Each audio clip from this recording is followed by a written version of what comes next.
Welcome to the Boles of Life podcast. I'm Tyler. And I'm Virginia. As we've gone through life, we've learned something important. I really wanted to say that line, but life is messy. Life. Life is messy. There are a lot of armchair experts out there who try to tell you how to make life simple. But it's not, so you won't find any of that here. Instead, you're going to find everyday people who have jumped into the mess of life and are making an adventure of it. Hey, you went with my pacing. I appreciate it. Yeah, and I wasn't looking at the screen, so I did it from memory. I look at the screen every time because I'm terrified I will say it wrong.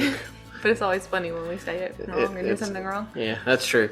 Hey, welcome back into the Rhythm of Life series. What we're specifically talking about is how your rhythm of life is forming you, whether you have an intentional rhythm of life or you just kind of going with the one you have. As our worship pastor, Josh, I was having a conversation with him the other day, and he said something, I'll slightly misquote it, but said something along the lines of, most everyone isn't content with their rhythm of life, but they're comfortable enough in it that they don't want to change it. Sure. And I just sat with that for a minute. Not content, but they're comfortable enough that they don't want to change it. Yeah. So that's kind of the thing when it comes to our rhythm of life. Like very few people, I'll say it that way. Very few people just go, yeah, I really love the way my life is going. I love how busy I am. I love how there's 57,000 things I feel like I never get done with. I love how I want to be more about Jesus, but I never feel like I got enough space to be about Jesus. Nobody really loves that. They're always looking for things they can do differently or do better, for sure. Yeah, which is realistic. Yeah, it's good. You'll never be perfect. Absolutely You'll not. never have it perfectly down. Yes. But yeah, there is this degree of but I'm comfortable with it enough that I don't want to change it. That I'm not willing to put in the work to change it. Right. Yeah. That I'm not willing to put in the work to change it. Yeah. And so we're throughout this series kind of encouraging you to put in the work, and we're doing that by talking about some ways you could potentially put in the work. Yeah, and change is uncomfortable, so. Yeah. So specifically on this episode, we're answering the question, I kind of worded it as, what's one of your greatest assets? And at the same time, it's one of your greatest liabilities. So it's a great asset, but it's also a great liability. And what's that? Technology. Okay, so are you talking like this baby monitor that I have in front of me technology? Sure, that kind of technology is technology, because at the end of the day, technology covers a very wide range of things. Like the tire is a technology. Let's see, what are some random things that are technology? Like a bow and arrow is technology. Sure. That's not a natural formed kind of thing. Yeah. What's some other random technologies you can think of off the spot? Lamp? I don't know. Oh, lamp. I like how you looked at the lamp and said lamp. Fantastic. Spot like that. Well, no, that's part of the fun. So random ones? Yeah, just random things. Like a shovel. A shovel is technology. Absolutely. Because you got to dig in the dirt. Mm-hmm. That baby chair over there. Yep, that baby chair is a form of technology. Yeah, because back in the day, they didn't have those. Yeah, babies just were worn on their mother all the time. Yep. Yeah. So real technical I didn't even make that joke, but I did. The real technical definition is basically that technology is applying knowledge to reach a practical goal. And that really means some kind of product that is created to reach that practical goal. Right, like our dishes needing to be washed and our dishwasher currently running right now. Yeah, so if you hear that in the background, that's just part of our messy lives, because we hadn't washed dishes in a couple of days, and they were piling up. Mm-hmm. And I literally had to wash spoons in the middle of supper so that we would have enough spoons to, get things out. Yes. Welcome to our lives. But when we say technology now in 2022, whatever year it is, I had to think about it. Really, we tend to more be thinking in the realm of the digital world. And digital is kind of where we really want to focus in our podcasting conversation today, because digital is just all around us, whether that's literally the internet and those apps, that kind of thing, or the physical technology that kind of enables us to enter into the digital world. Yeah, like our community, our communication with each other is Yeah. very digital. Yep. Our learning is very digital, aka podcasts. Yes. Oh my goodness, if it wasn't for podcasts, what would I even do with all of my free time? Right. So like we said, technology is an asset and a liability. So what are some pros of technology? Pros of technology. Well, you listed one just a second ago. Like, learning is a really good pro of technology. Trying to stick into the digital side of things.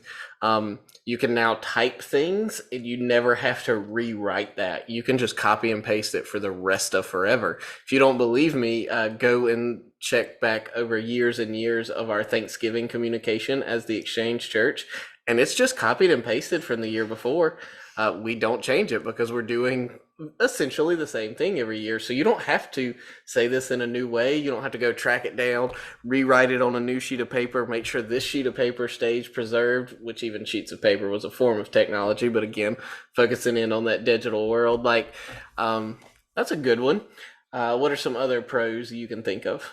Well, I think about how, I don't know, man. Like as soon as I try to think of a pro, I think of a con.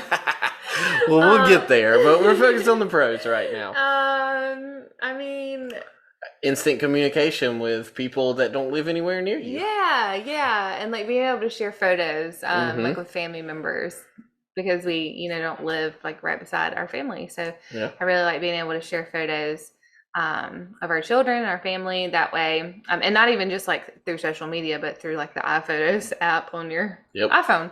Yep. We've learned, but you've learned a ton of things about parenting from like social media, Facebook groups, I Googling. think it's really cool to like, I mean, I'm sure like without Instagram, we would have figured it out.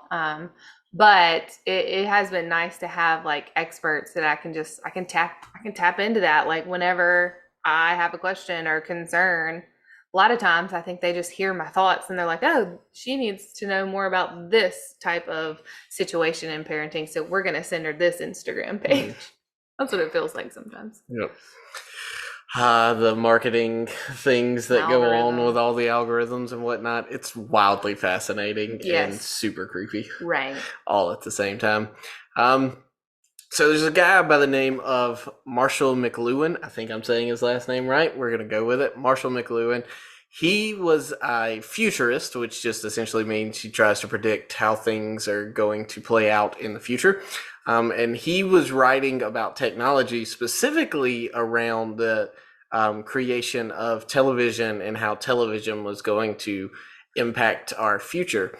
And he had a lot of theories and things, but kind of sum up one of the pillars of his theory was to basically say that technological innovations actually take and extend our natural capabilities beyond their natural limits. So did that sound really technical and confusing? Yeah. Good. But I think I could dumb it down to say like what it's saying is like where we have limitations, technology makes those limitations go away, makes things possible that might be impossible. Yeah, so we were talking about phone just a minute ago, like the ability to communicate with people that aren't near you. Yeah. You can only yell so loud. Right. So naturally, I'm limited. Yes, but now your phone has extended your ability to use your voice, for instance, to a much further range. Right. And so basically all technologies, you can probably take and apply them to any of your natural abilities. Maps, for instance, your ability to just know what direction things are has now been extended because now you have maps that show you the different ways that things are. And now we've even got GPSs that will track where you're going, so you don't even have to read the map anymore. Right. So it's steadily tell you exactly what to do. Extending it. Yeah. So technology extends our natural limits. When we're thinking about technology extending our abilities, what are maybe some pros of technology specifically when it comes to like your rhythm of life, how you're being formed in your life, your spiritual life? Like, what are some pros with technology in that realm? Well, again, talking about having your phone, like literally the internet in your pocket, Mm-hmm. that means you can walk around with the Bible. So kind of thinking like there are times when you want to do a Bible study, you just go to the Bible app. Yep. And there's plenty of An endless devotionals amount. and Bible studies and reading plans. There's like a prayer plan. There's, Jenny Allen telling you a verse, this day, and then, Jackie Hill Perry telling you something the next day. Like just lots of access to the Bible plans and a word from experts in the Bible, I guess Yeah. you could say theologians. But so you kind of have that access, which can make it a little bit more convenient to pull out your Bible whenever. Mm-hmm. Um, it also alarms is something that comes to mind because we use alarms and reminders to help us remember like what we want to do, when we want to do it, to keeps our rhythm kind of flowing. Mm-hmm. Yep. Kind of in that same vein, one of the things we use is an app called Lectio for families, and we use it maybe not daily, but pretty regularly at supper time for a quick like 4 or 5 passages or verses Yeah. max, little Bible reading, quick little kind of commentary Mm-hmm. thing on it, and then like a question that it asks, gives a couple of prayer points around that scripture. And that's just a fun way we're kind of building. We call it Jesus family time, just there Mm-hmm. together as a family. Um, you can use it to track some of the things. I think you kind of mentioned that a little bit with reminders, stuff like that. So Mm-hmm. there's a lot of good ways that it can help you build some positive habits. There's tons and tons of resources around, whether that's your spiritual life or just any General area of stuff. life. Yeah. Yeah, every different way you can think of. So a ton of pros to technology. But we wouldn't really be talking too heavily about this if it were only pros. There are also some downsides that we want to get into and probably spend a little more time digging into how technology can have some downsides on our rhythm of life, our spiritual formation, and all that fun stuff. But we'll get into that right after this ad break. Okay. So, what are some of those cons to technology? Yes, so many cons to technology. I want to lean back to our guy Marshall McLuhan again. So his theory continues about what technology does to us. He said it extends our natural capabilities. And so he says every time technology extends our natural capability, it actually ultimately numbs the part of the body it extends. Hmm. So let's take communicating with other people, for instance. Social media has now made it where you can communicate with people around the world within milliseconds, but yet people feel less connected than ever because it has actually numbed our ability to communicate with one another. Yeah, I think a better example, or another example is the map reading. Oh gosh, yeah, the map reading. Like you were talking about earlier, like yeah, like we can know a direction, and then you have a map you can read, and then you have the GPS, which just then tells you where to go. You know, Tyler, if I asked you where north was, where would you point? I need it to be daytime so that I can find the sun. I can contemplate and remember, okay, which side does it rise on and where does it Oh set? gosh. And I remember it based on a Jackie Chan and Owen Wilson movie. That's the only way I remember it. That's 100% inaccurate truth.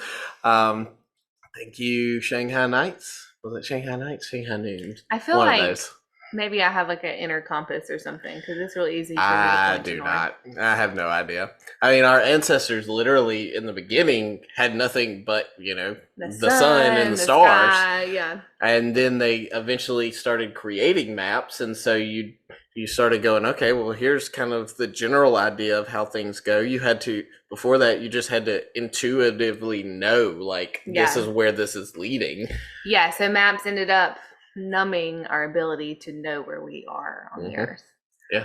Um, It's wild how technology continues to do that. There are yeah. things that we as modern people just aren't good at anymore because we don't have to, despite the fact it really should be more of a natural instinct. But so many different technologies we've started to use have numbed our abilities towards it. So what are some others you kind of think of, ways it numbs us, or even more specifically, like kind of has a negative effect on our rhythm of life, our spiritual life, our formation? Well, this could be like a whole nother conversation for another podcast episode. Oh, absolutely. But like, just think about how social media can be very addicting. And I use that word seriously. You think about addiction, like it definitely feeds some sort of desire within us that can't be quenched. And therefore, like, you get on the socials and you scroll and you scroll and you scroll, and you're even like scrolling going like, nah, that's nothing, I don't care, well, whatever, okay, not even like stopping and interacting with anything. And then next thing you know, like 30 minutes, hour has gone by and you've done literally nothing but consume information that has nothing to do with you. And at that point, now you've just spent, let's just use a realistic timeline, like you just used 30 minutes of your time vegging out on social media, probably taking in information that you didn't need to take in, when you could have been spending that time praying for your friend who's going through a divorce. And then developing a little Bible plan for your family or something, which takes 20 to 30 minutes to think through some of those things or pray through some of those things, but we just spend it on social media. Yep. Not even interacting with anybody. Yeah. I mean, you can kind of dig into some of the science of it. Not that I'm a scientist and you. We're all scientists. Yes. Oh, okay. Sweet. I'm a scientist. I'm going to tell everyone that now. But yeah, digging into some of the science of it, like social media is literally designed to give you dopamine hits. That's why Facebook gives you so many notifications about things that make no sense. And they'll notify you like 2 seconds after you just cleared out all your notifications. They'll notify you about something that happened 6 weeks ago because they just need something to get your attention. So frustrating. I'm going to add on to that. So if you've ever had your notifications turned on with Facebook or even Instagram, and you wanted to like fast or take a break from that social media platform, and you had your notifications turned on, I promise you within the hour, they are notifying you of something totally random. And over the weekend, me and my e-group, we did a 48-hour fast from social media.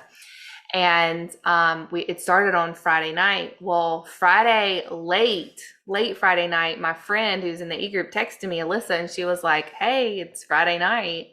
And I didn't text her back till the next morning. I was like, yeah, we started our fast last night. And she was like, yeah, but I got a notification that you just posted something.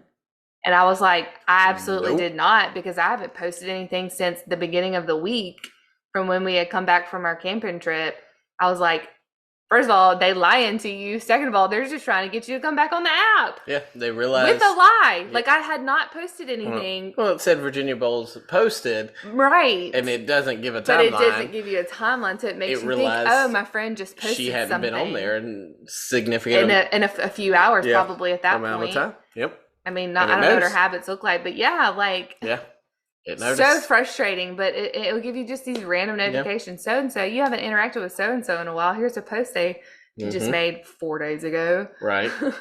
Yeah, and so all of that is designed to literally give you dopamine hits, which is, I mean, it's drug. It's what the drugs trigger in people. What the drugs? The drugs. The drugs. We're going to start calling it that. Yeah. No, that's absolutely right. The dopamine is our reward. Neurotransmitter. Therefore, the more, and I'm gonna get sciencey on us here, the more that we feed that dopamine, the more tolerance we grow for it. Therefore, the receptors start to basically like they shut off, and what that means is you now need more reward, whatever that thing is that is rewarding you. We need more of it to bring on that sense of joy and fulfillment, satisfaction. Whatever. So by all means, like, we're feeding an addiction when we continue to feed that dopamine, make that dopamine rise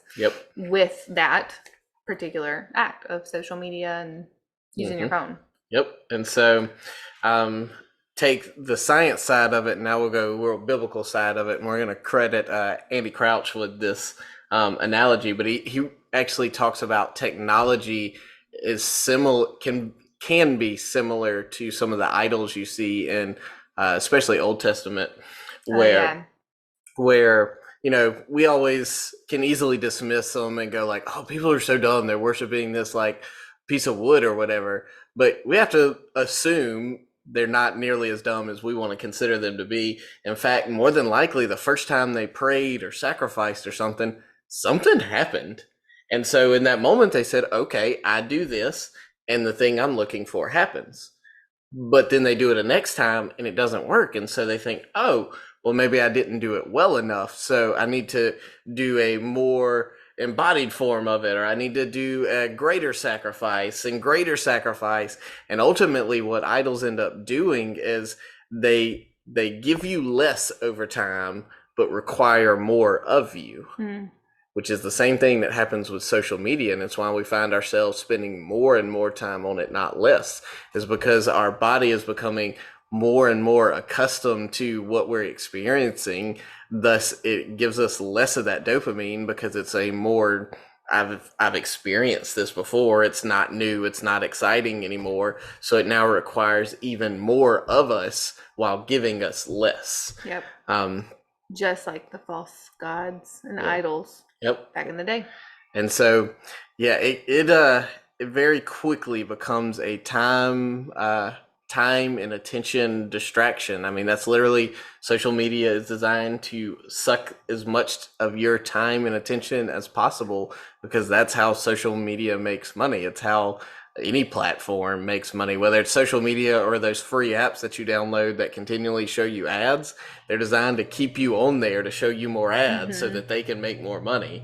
It's all designed to suck more and more out of you, and it's building all kinds of negative habits within us. It's building really crappy formation within us. And for those of us that have, whether it's spouses or kids at home that see what we're doing, more than likely it's doing one of two things. It's either encouraging them to repeat the same habit, or it's building a resentment in them because of the habit that you have developed and the fact that you're no longer doing whatever it is they would like to be doing with you. You're instead on said device.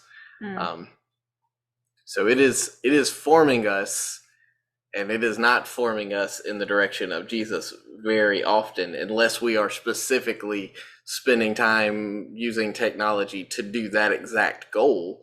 But honestly, even then, going back to that numbing your natural abilities, like I would say, like sometimes using a Bible app, using a study Bible, even, like a guided study can sometimes take away your ability to read the word by yourself with the help of the Holy Spirit, who you have as a believer, who can then reveal and enlighten you to the meaning or the interpretation of it without the need of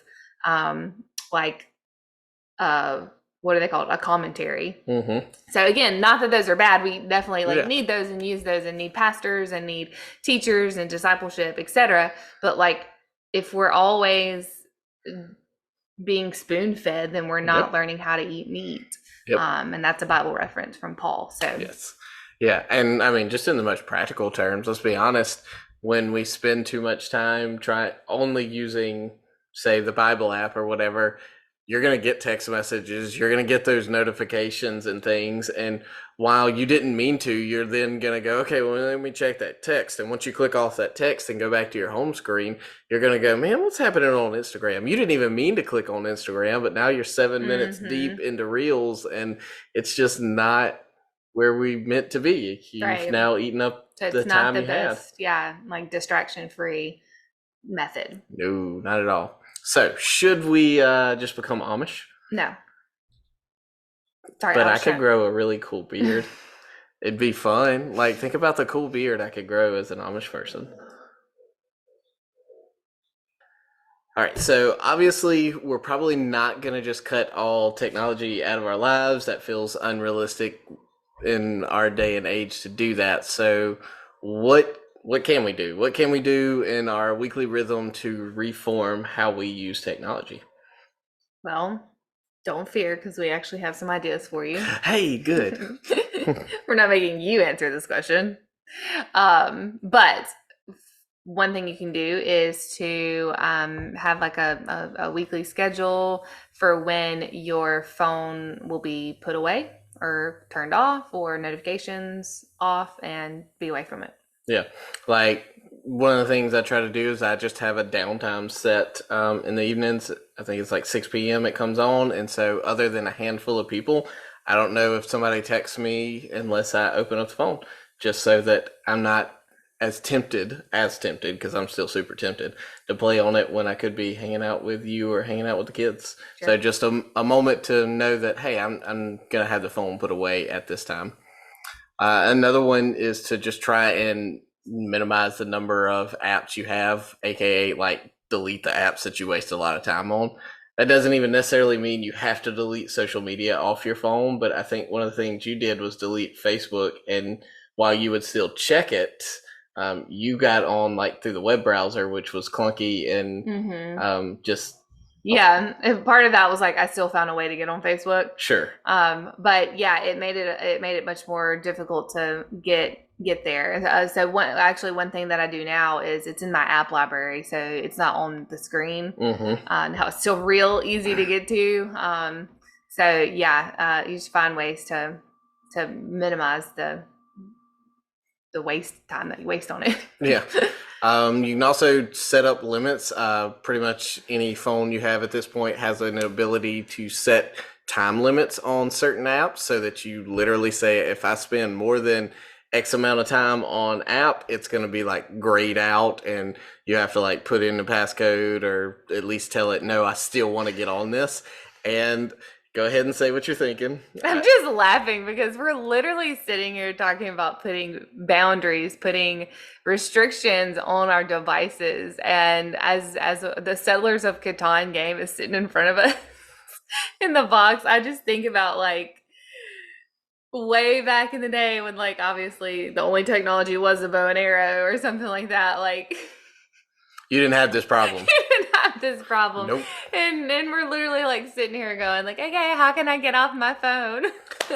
Yep. So same Andy Crouch guy that we were mentioning a minute ago talked about the fact that you would think now that we're in this super technology age that like we wouldn't have to have survival language being so common, but that's literally how we talk about life pretty regularly. It's like, hey, I'm just trying to survive this season, or hey, it's just a busy week, I'm just trying to survive it and make it through it. When it's like now our survival isn't as focused. Obviously, there's still people in this category, but it's not as focused on whether or not there's food to eat in the house or whether or not an animal is going to maul me to death. Now our survival is based around things that we have actually created, and we created them in such a way that they're killing us, to put it in extreme language. Yeah.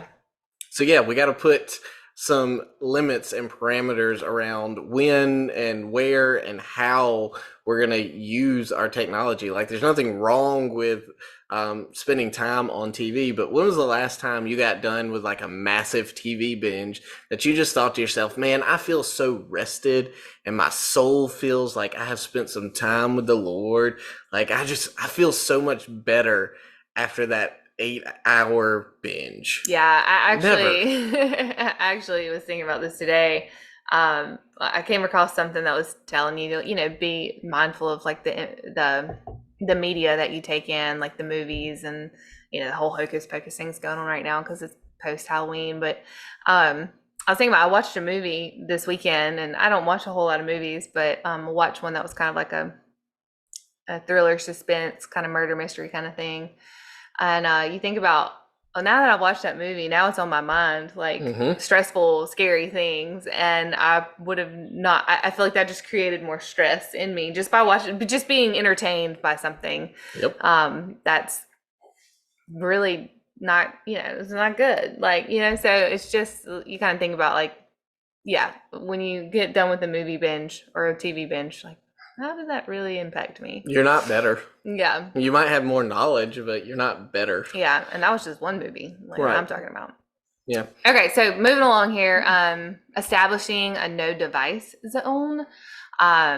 This is not something that we've really done per No. se, but kind of thinking about it, it makes me think about my people that I've talked to about like who are trying to quit smoking.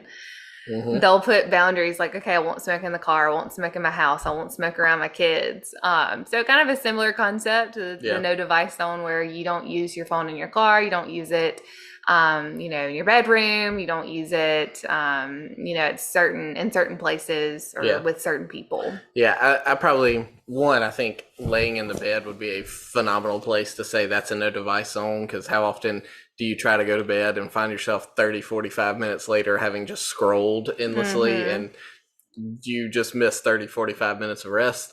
But more like meal times, like, hey, let's have a conversation with the other person we're having this dinner with, or if you're solo, still don't get on it, just like hang out for a minute and enjoy your food. I tried like in the waiting room.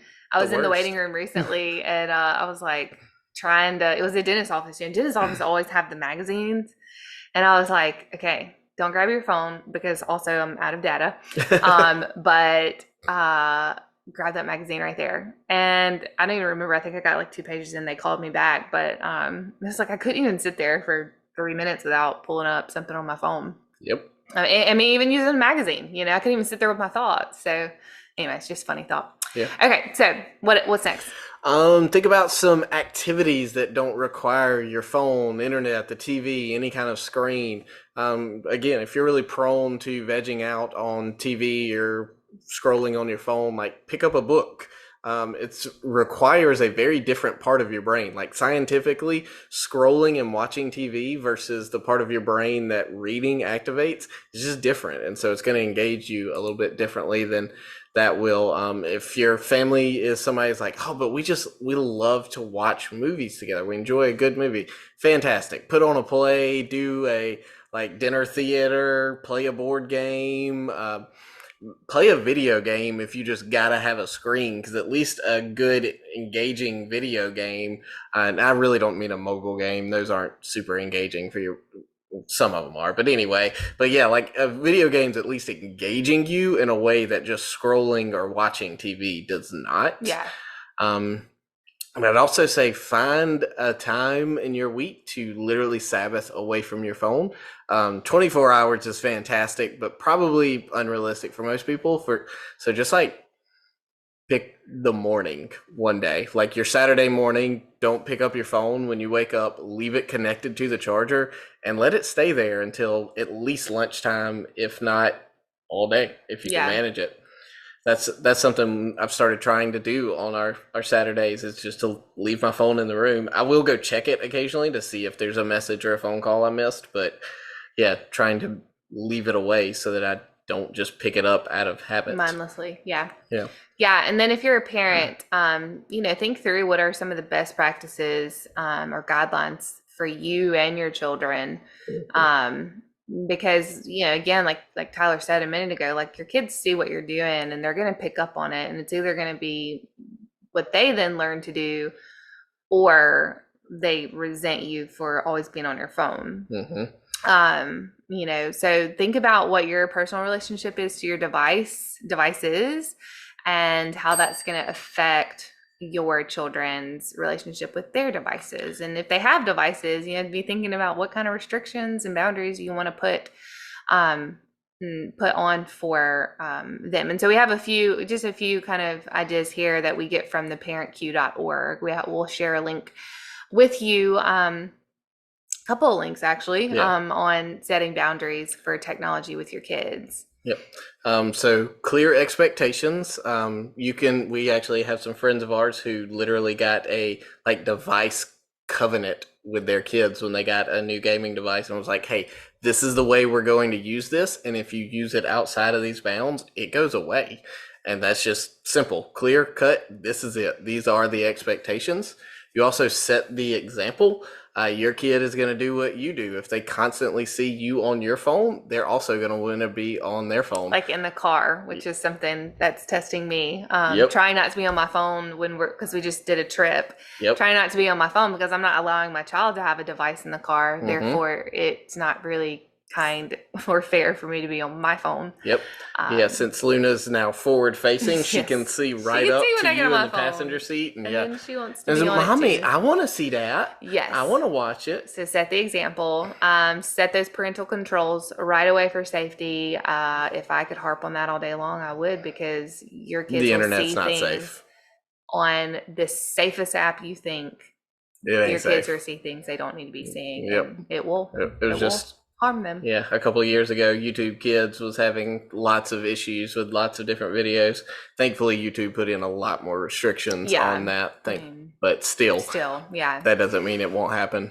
Yeah, know what the apps are. Yeah, set time limits, like we said. Again, location limits. It's true for your kids as well. Check in regularly about what your kids are seeing, what they're doing. And, I would say just keep open conversations. I see my friends doing that with their older kids. Like, what are you seeing? What are you looking at? There are some parenting apps out there that allow you to basically see literally everything that happens on your kid's phone. And while you may have this level of but it feels like an invasion of their privacy, maybe over time that can be lifted, but I'm not going to put a 12-year-old with nuclear codes, that just feels unsafe. And I don't know that the internet is that far below that. Yeah, I honestly. actually just had a friend just tell me, she was like, "Yep, don't let your, whatever age kid have a phone, because her I think her child was exposed to something from a friend's phone." Yep. So, keep that in mind as well. Okay, consider weekly tech breaks for the whole family, and then, of course, at the end of the day, just have fun, like with your technology too. Obviously, restrictions and rules and all that kind of feel daunting and sometimes no fun, but find fun in it, and then find fun in some other things. Do your playground thing with the fence. Oh yeah, that's good. So this is another thing that we learned from other people that are speaking about this kind of concept. But there was a playground built in a really busy city on a really busy street, and they didn't build a fence. And so when the kids went to play on the playground, they honestly didn't branch out very far. They didn't get very far from, the middle of the playground, because they were so fearful of, and that had been instilled in them by their parents, the fear of not getting out on the road because they would get hit by a car. But when they built a fence around the playground, the kids were able to freely play, and they were able to run around the playground without any fear that they would get hit by a car. And so at the end of the day, like at the end of this analogy, I guess, the boundaries actually provide more freedom. Which then is where you can get that fun from, because you're now freely able to engage in whatever it is that you're putting a boundary on. It's good. So we've harped a lot more on the negative side than we did on the positive side, obviously, and it can feel like we're just kind of telling you, hey, technology is the worst, stay away from it. Here's all these rules and things, but it's not about legalism. It's really about creating space in your life for you to be an embodied creature, because you are body, heart, soul, and mind all at the same time. And there's something about technology that can often disengage us from our body.